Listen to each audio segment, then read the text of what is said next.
Good evening. Welcome to Live United. Living United, being part of the change, giving, volunteering, advocating, living in our community, and making a difference in our community. I'm excited that you're joining us today because we have a very special program. The Monadnock region's been fortunate to receive a planning grant to develop a system of care around mental health. And today I'm joined by Dennis Calcutt and Kimberly Diamond. Dennis is the project manager for the System of Care Planning Grant, and Kim is doing parent outreach and recruitment. So I'm excited to have both of you here. Thanks for having us. So I'm going to actually start with you, Dennis, and have you give us a little bit of an overview of the system of care and what that means. People are probably wondering, what is a system of care? What are we trying to do now here in the Monadnock region? And I think it's hard because the system of care, what do you think a system of care is? What do I think a system of care is? What does Kim think a system of care is? And I think all of us may come up with something different. But the Substance Abuse and Mental Health Services Administration, SAMHSA, who funded this grant initiative, it's a process that they have been using for over 20 years. And for this specific grant is really looking at kids with a significant emotional or behavioral health need. And how are those kids served in the community? How can we improve that service? And how can we improve or develop a better system for care for that group of people, focused mainly on youth and families who are affected by significant emotional and behavioral health needs? So I'm going to jump to you, Kim, now, because Dennis mentioned focused on youth and families, and I think that's where you come in to this project. Yes, I am part of this project because my daughter in her teens was part of the juvenile justice system. She had experience going through that and being in placement for a few months. And so as a family member, I have experience learning what the system is like to experience as a parent and watching your child go through it. And so when I was approached to become part of this project, I was really excited to do it because the whole reason that System of Care exists is to make the system a friendly environment for families. And that's really important because you're going through a lot of stress when your family is dealing with these kinds of issues, and to be able to be a part of it in a positive way is a really good thing. So, Dennis, as project manager of this, when did the Monadnock region receive this grant? So formally the grant was received on October 1st of 2014.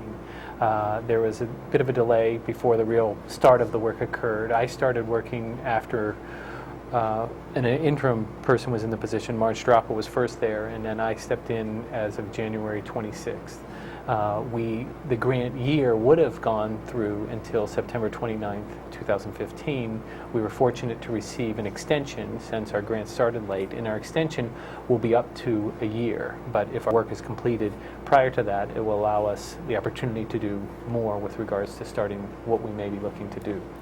Can you tell us a little bit about the planning that's actually going on? And then I'm going to switch over to you after Dennis responds to that, Kim, because I'd really like you to talk about parental role in this and how they can really help drive the solution here.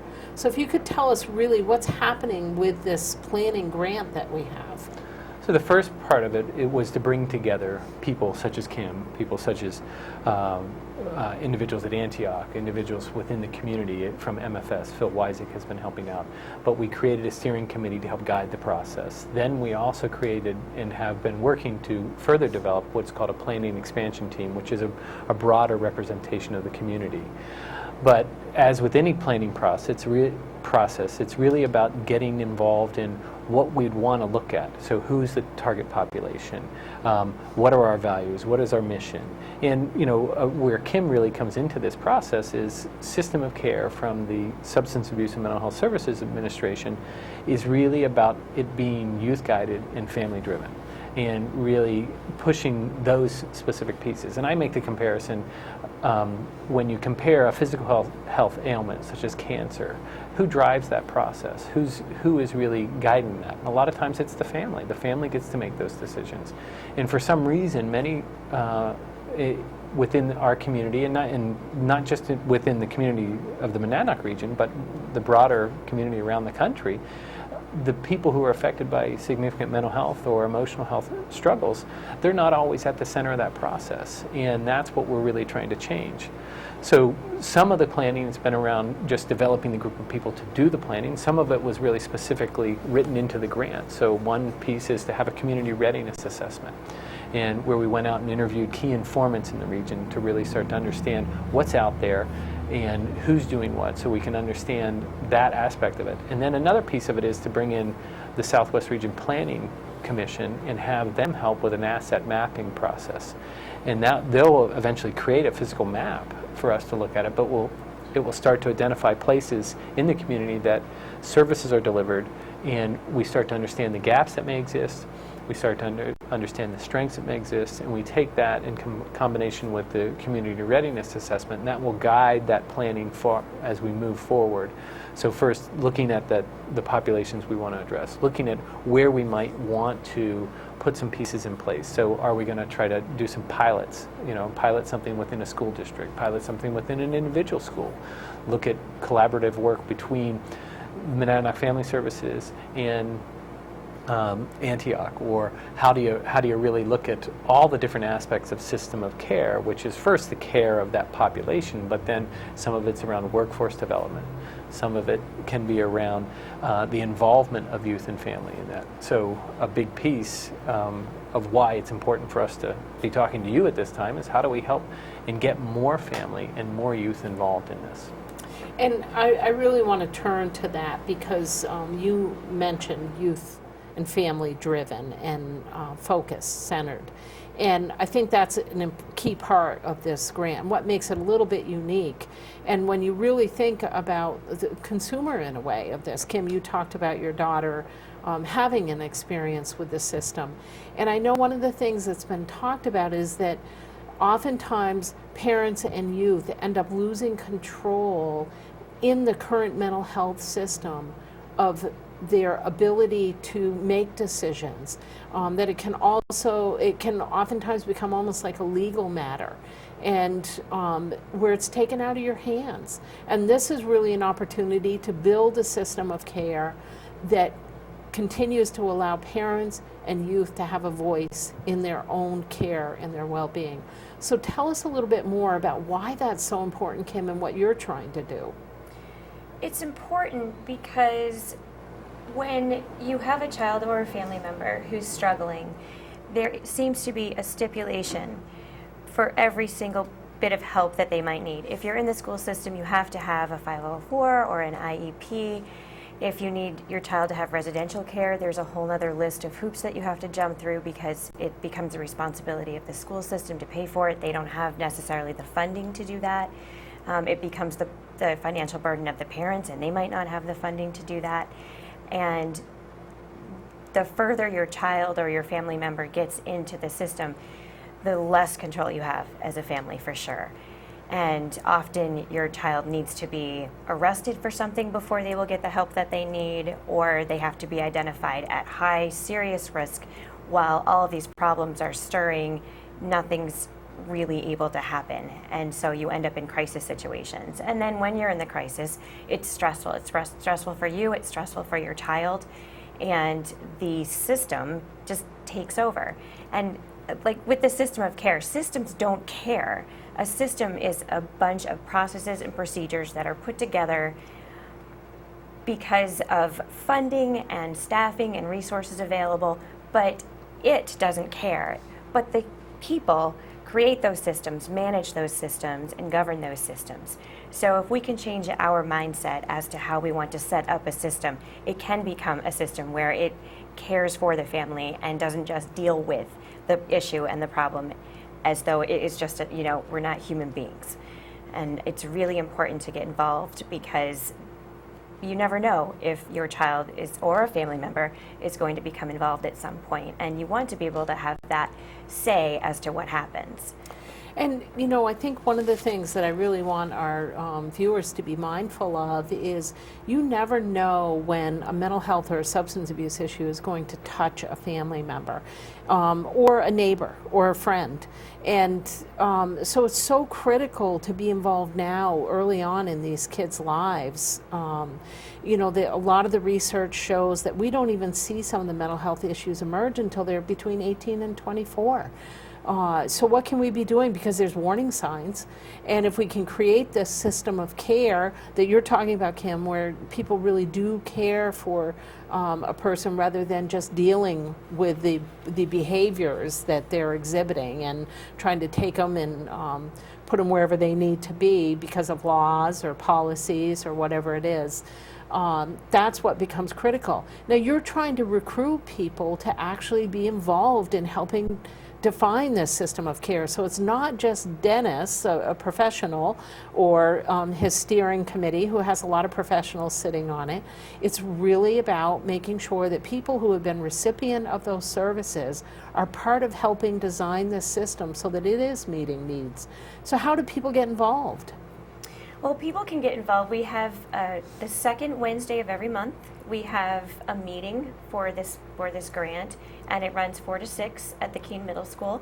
All parents and youth that are involved in the system are welcome to attend. There's a stipend that you receive. You can earn $20 an hour just to come and share your story and your perception of what's going on, and give some advice to the panel of folks that are here in a professional capacity, so that they have that insight when trying to move forward in what we're going to be doing for the community at large.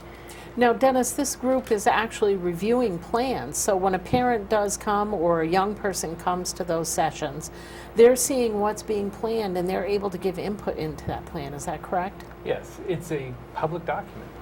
These are public funds that help us develop this system. And I think what's most important, and if we're really going to honor the philosophy of this grant, it's really to make it youth-guided and family-driven. So it really is asking to have those families provide us the feedback that we can get from there. You know, currently our system, as Kim touched on, for a child with significant emotional and behavioral health needs, they do have to get arrested, or they do have to be involved with the Division for Children, Youth, and Families to get services. And that's a system that I don't think anyone would want.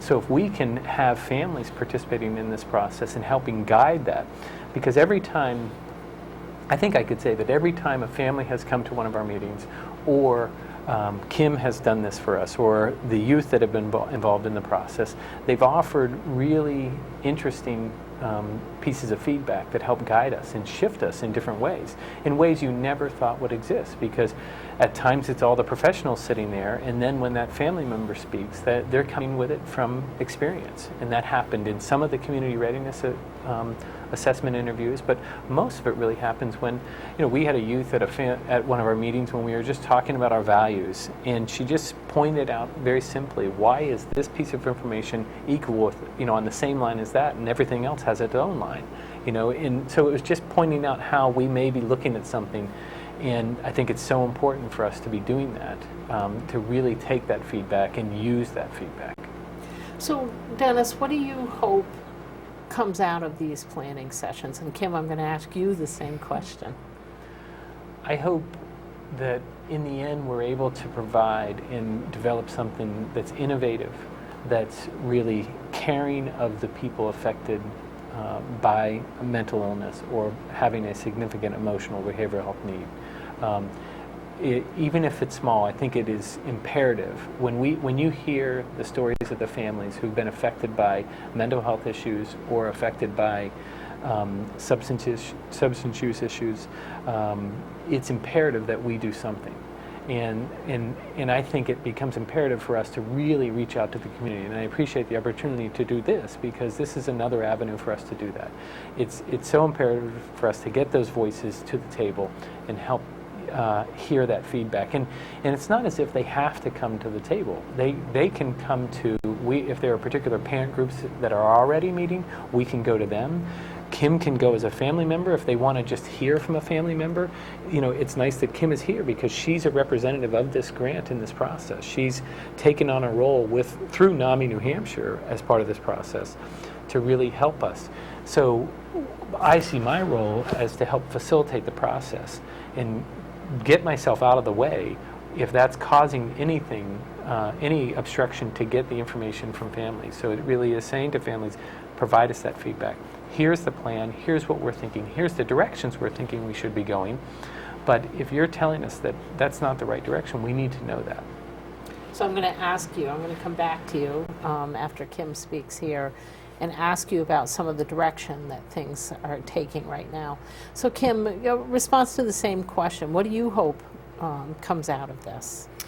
I hope that through this process, the barriers to care are eliminated or at least greatly reduced, because these issues start where they first affect the person, then they start affecting the family, then the friends, then school or work, and then the community. And we typically don't look at these issues until they have affected the community. And then it becomes an issue, because then it's not a socially acceptable way of being, whatever the issue is. But if we look at the beginning, it starts with the human being. It starts with the person that's going through the issues. And if we can react and respond then, instead of waiting until it becomes a problem that is affecting everybody around them, then maybe we'll have a better chance of working with the individual so that they can build on the skills that they already have, learn how to handle whatever situations that they're in, so that it does not then become a community issue at some point. So Dennis, back to the next question here. You know, where are things at right now? And I'm going to ask you the same question as well, Kim, because I know that there needs to be more engagement of folks. But there's some things beginning to happen to kind of roll into the plan based on some of the work that's going on. What are some of those things that are beginning to emerge a little bit, Dennis? One piece is through our community readiness assessment that's being completed through Antioch, and Jim Fouth and his group at Antioch, we're starting to understand where the community sits with an understanding of these issues. And we're just at the process of starting to gather that information, and so our next couple of meetings will really be about Jim helping us understand what direction can we go and should we be going, knowing where the community is at. I think in general the community doesn't have a great understanding of these issues and how they affect the people involved. And what I think is important is that we, one, tell that story and help people understand that. The people who understand it are the people who work in it or who are affected by it, but the general public doesn't have a strong understanding, and that'll be important. So there are specific tasks that we're sort of working through with regards to the planning, but all of that planning should inform our plan. It's called an implementation and expansion plan, but that is, one, creating this system, and what will that mean? How do we align with the state, since the state has had a planning grant and an implementation grant? But then also, how do we look at the populations that we want to be working to help? So most importantly, the grant is focused around kids with a serious emotional or behavioral health need. In that group, the state has already developed one program, and we're deciding should we be directly aligning with that or working in conjunction with that, and it's called the Fast Forward program. It's tailored around intensive wraparound. But a lot of our steering committee has started to ask questions of how do we move upstream of that? How do we help the kids? And I think Kim touched on it. How do we help the kids that are they're really at risk? They start to exhibit behaviors, but they're not at risk to the level where our state systems are helping them, you know, and they're not at risk to be necessarily arrested, nor would we want that to happen.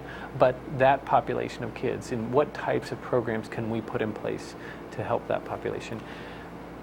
And I was going to really highlight what Kim had said there as you were speaking. I was thinking to myself, you know, Kim, you mentioned that we wait until it gets to a community level, to really a community crisis, yes. You know, or until, you know, a celebrity takes some risky, whether they commit suicide, there's something else that happens.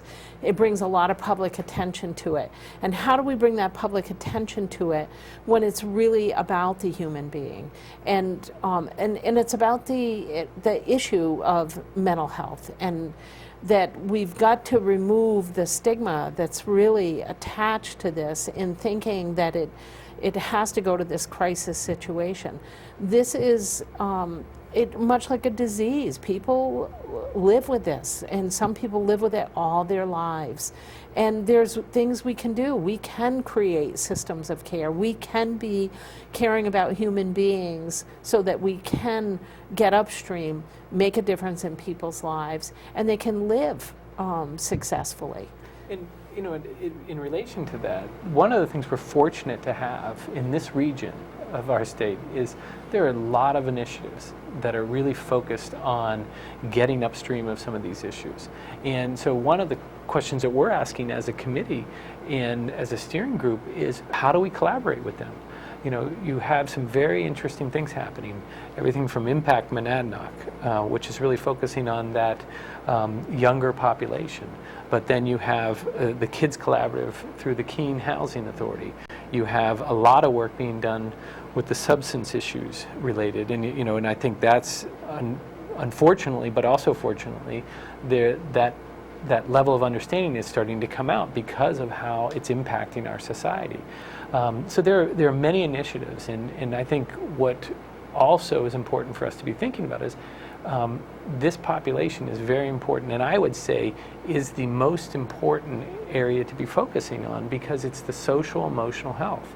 All of our social emotional health helps us and leads us through our daily lives. How I am today, this actual moment, and my ability to feel safe and secure and comfortable in my environment is my social emotional health.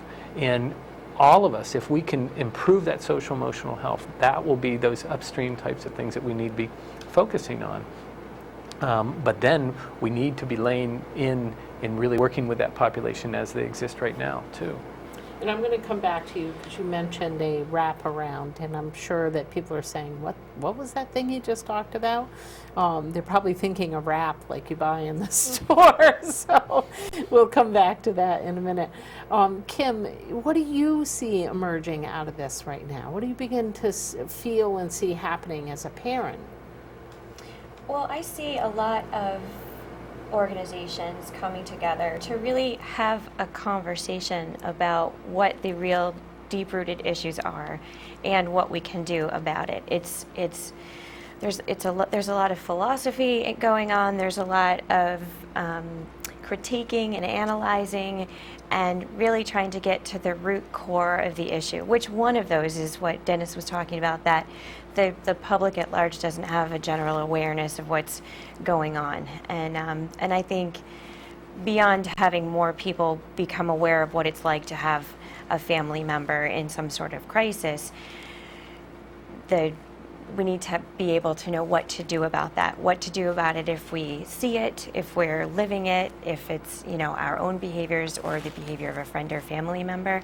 So there's a lot of discussion going on many levels with professionals from all sorts of organizations, and then there's me, and I'm the one parent that's going to these meetings, and I'm very outspoken, and I will give you my peace of mind and say what I think should be happening, but I've only had one experience.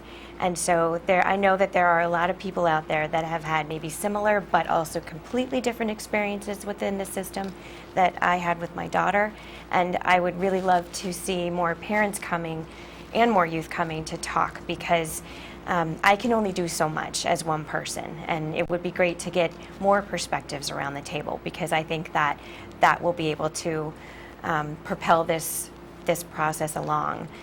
We're starting to narrow the focus into, okay, this is what the issues are. What can we do about them? What resources do we have?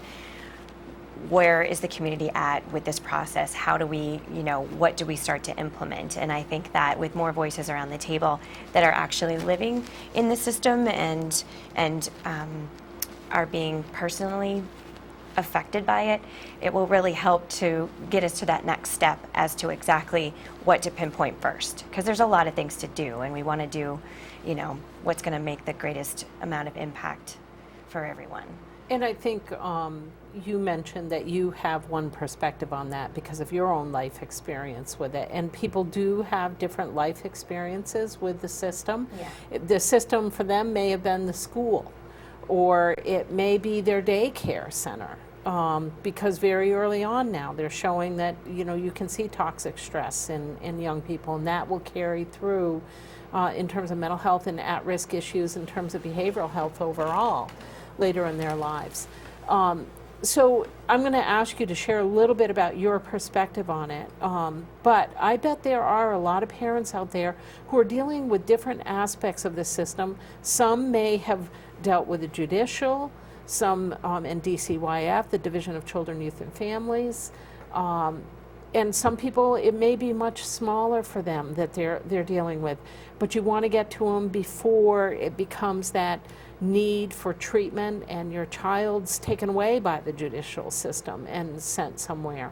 So share a little bit about what the system has been like from your experience, and again, how people can, I want them to really know how they can reach out to you and contact you to become part of this, or contact Dennis. Okay. So with our family's experience, it started in the school system. And I'll really simplify this. I have a child who is outside of the box. She's not mainstream. She's not compliant. So in any sort of situation where there's any sort of authority, she would have some complications and issues. And it really started to come out during her middle and high school years, and especially at the high school. And in order to get any sort of special consideration for your child, you have to jump through hoops in the school system, because they require that your child has a 504 or an IEP, and then you have to go through testing.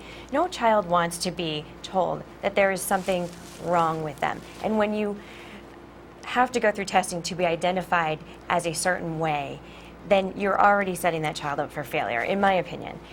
And I would like to see the school system where if a child needs some sort of help or assistance, they don't have to be labeled any way. Why do we need a 504? Why do we need an IEP? Why can't we just treat each child as an individual and help them learn the way that they best learn? So that's one of the pieces. My child also did end up in the juvenile justice system. And although it's sort of a step down from the adult justice system, you still go before a judge. They have limited information about your situation, and then they're mandated to do this and that. And the whole entire process for us was extremely traumatic. And she ended up being placed. And when you're in the system and your child is being placed, it is as though they have been taken into foster care. You cannot talk to your children's doctor or dentist. Everything goes through whatever facility that they're in. And I wanted to be an active and participatory parent and found that very challenging. People had to write notes for me to give me permission to speak to her doctors and her dentists and to counselors and therapists. So it just really, I felt like I was the one person that was really advocating for my child, and the juvenile justice and the state system sort of said, no. We're going to handle it from here, and you're going to do what we tell you. And that's really challenging. It's challenging as a parent, and it was really challenging for a child, because when you're working with kids who are not in a great space, sort of taking them out of their home, there's no adjustment period. You go to court, and then they leave.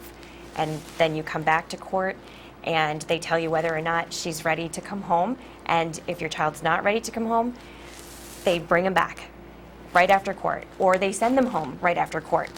They literally keep their bags with them because they don't know until that moment whether they're coming home or they're going back. So it just adds this layer of isolation, and it adds a layer of complication that doesn't really need to be there, because we're all in a sensitive place, and then you're treated very harshly by the way that the system is set up currently. And so, that's a snippet of our experience, but I don't think that I'm alone in just feeling like, why isn't someone going to get this? And why isn't someone going to say to me, I get what's going on in your family. I know what's happening. This is how we can help. Instead of just, this is the next step we take because we've already been through this, so now we do that. I think you should be able to enter the system at the space that you need to, not because you're not at that level yet, because you haven't gotten an IEP from your school, or because the child hasn't been arrested yet. There's got to be some sort of open-ended way to get assistance from whatever level that you're at.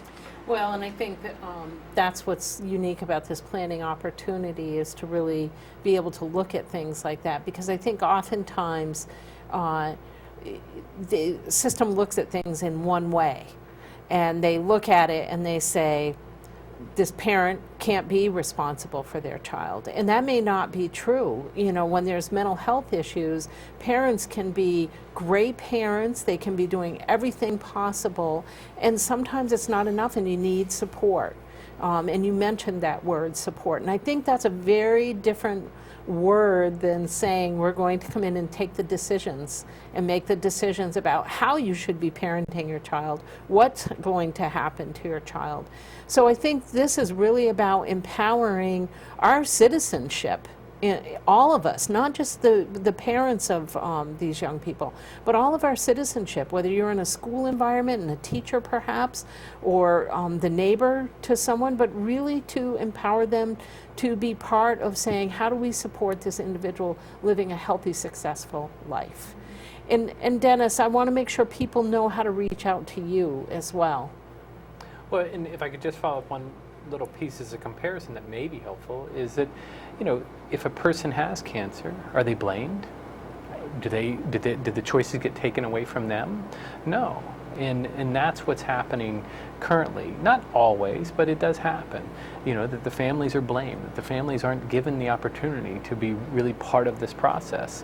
And the advantage of this and having Kim as part of our process is that she's able to inform us of how the system went for her, and I think that's a special piece already, because she's taking that experience and sharing it with us. And that experience isn't always a great experience, but she's being very gracious to share that with us and really teach us. And your daughter is as well. She's been a very active Yes. participant in this, Yeah. and I really want to acknowledge that. Yeah. But specifically how to get in touch with us, the grant is held by the County of Cheshire, so I'm actually an employee of Cheshire County. My email address is dcalcutt@co.cheshire.nh.us. My phone number is 603-313-5295. If they're interested in getting in touch with me and being part of it, interested in getting in touch with Kim, I can put them in touch with Kim.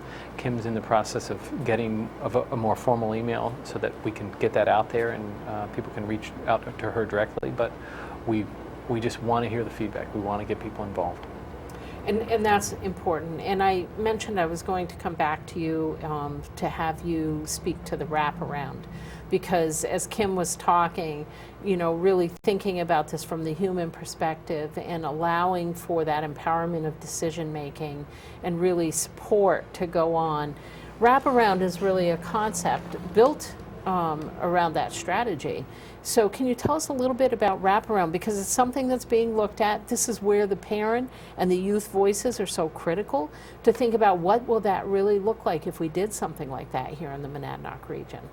And it's a concept that's been around for a while, but where they're using it at the state level right now through the Fast Forward program, the model is to put the family and the child at the center of the process and wrap the services around them. That's where the wording comes from, I believe. But a lot of it really is about, okay, if the family, if Kim is there as the family member, if her daughter is there with her, and she's then guiding that process, and she then is letting people know what she needs, what is most important. She understands, she's the expert on her child. She's the one who can provide the real understanding of when her child is more successful in situations and when she's not, and what types of services. Because the real struggle, and I think this contributes to our society's lack of understanding of this, when you're dealing with a mental health issue, it's not as if you can point to your ankle and say, it's because my ankle is sprained. It's because it may be a mystery. And some of that mystery comes about by unfolding the different pieces of it and starting to understand what may be causing that. And some of it can be biological, some of it can be environmental, but it really is bringing the community around that family and the family guiding that process. And the true wraparound process is to bring in the supports, the natural supports that family would want and feels will be most beneficial. And I think most people understand wraparound, but they don't know it's called this, because in your day-to-day life, how many times are we relying on other people to help us? And the simplest example may be me and my child, and knowing that, oh, I can't get home from work. Is there someone who could pick my child up from school or pick my child up from something, and I can make that call and have that happen? And all families have these resources, but how do we build that together in a system, and also help families who may be in a crisis around this in terms of serious emotional behavioral health needs, and build that system around that and get them the supports that they need. Kim, Dennis has used the term serious emotional needs, and I'm sure people are going, what does that mean? When you think about the needs of parents who may be experiencing challenges with their child, and you mentioned that it could be genetic, could be environmental. There's a number of factors that come into play here when you're talking about somebody's well-being. Stress is a huge contributor to the mental health of individuals. Bring it down to a really basic level for us, and what you think we need to do as a community. Well, I think that people need to be understanding of others' differences, because it's a parent with a child who dresses differently, who talks differently, who is into different music than most of the kids. That's a parent, and you can be singled out as that family. And I know that people watching this that are in that situation totally get it, because you feel like you are being isolated from people just because of the way that your child looks or acts or dresses. But there's also a piece where you can have a perfectly mainstream child who looks appropriate and dresses appropriate and does all the right things and plays all the right sports, who could have emotional turmoil going on inside and nobody notices it. So it's not a facial thing. It's not something you can look at a person and say something's going on with that kid.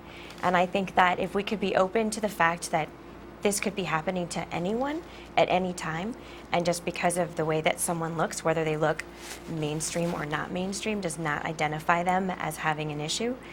And the community at large could be more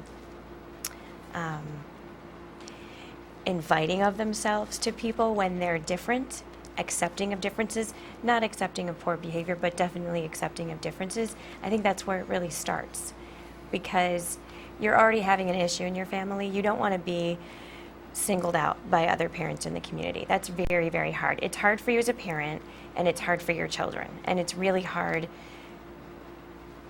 to hear what people will say about your child when they're not behaving well, and what they say about you.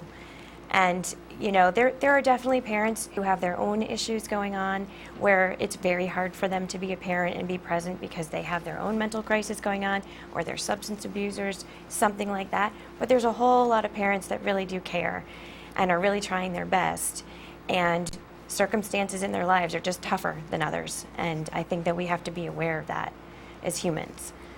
So, part of what I hear you saying is it's not an outward appearance issue. It's really about, again, how we all share our concern for each other. Yes. And how we take care of each other. And, I want to go back to something you said, Dennis, and I think, mental health is one of those ones where you don't want to get involved. Where oftentimes people say, if there's that outward appearance, it may be easier to get involved, because you certainly have an opinion around that. But that person who you may not see that with, and I think the most important message is we cannot ignore this as a society, because as you said, Kim, we never know who it's going to be. It could be that young person who looks great on the exterior, but inside they may not be so great. And we've got to remove that stigma that it's bad parenting, or that it's they're living on the fringe, and they're you can be different. It doesn't mean you have mental health issues because you're different in terms of how you dress and things. So it can be anyone. And I think that's an important message for us to get out there. Very much so. And I think that some of the youth that have come to our meetings have been very helpful in this process, where there was a young woman in the meeting last week where she just shared with us that who are these kids who are struggling going to see? Where are they looking for help? They're not going to an adult. They're going to their friends, you know, and so it speaks to exactly what you said of, as a community, how are we looking to support everyone? And some of that is empowering the child, empowering their friends to know how we can get that child help. And that help may come in many different forms, and that's what that wraparound process is about. It may be peer support. It may be the traditional support, the medical support, you know. So it's having all those options and then having the family help us understand what will be the most important option for that family. You know, I started the top of the show by saying we were in a unique position because we had a planning grant. And we truly are. We're one of the last regions in the United States to receive one of those planning grants because they've changed them now. So it is a prime time for the community to rise up and say, we're aware of this as an issue. It's time we come together around it, and we have the resources available for us right now to take action on that. And so, you know, I really see this, you know, the two of you being here is fabulous because it's a call to action to all of us to get involved in this and not ignore this issue any longer. Because it does touch all of us, and you said it beautifully, Kim, you know, when it touches an individual, it then touches the family touches the school and all the places they belong to, and ultimately the community. And we don't have to wait for a community catastrophe to deal with these things. This is our opportunity to do it. So again, if people want to reach out to you, Dennis Calcutt, Kimberly Diamond, you can reach them at Cheshire County government offices here, right in Keene. And Dennis will get you connected to Kim. Kim will connect you to Dennis if need be, but you can reach out and find them. And if you can't remember that, contact the United Way. We will connect you with one or the other of them, or both of them in this case. I want to thank both of you for joining us. Any final thoughts? We have about a minute for a final thought. Thanks for your interest in this.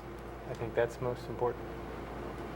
Kim, anyone? Yeah, I really would love for the families to come out and be okay to talk about what's going on and not to feel like you're isolated, or if you talk about what's happening, then people are going to look at you differently, feel differently about you. Not in this situation, not in this group. And so that's the it's second, a safe place to talk about it. And that's the second Wednesday at Keene Middle School in the cafeteria at 4 o'clock? Yes. Okay, so anybody can walk in and join that and give input to this. They sure can. So we encourage you to do that, audience and viewers out there. Really get involved in this issue. It touches all of us. I want to thank Dennis and Kim for joining us. I want to thank you for watching in and remind you to remember to give, to volunteer, and advocate, to live united.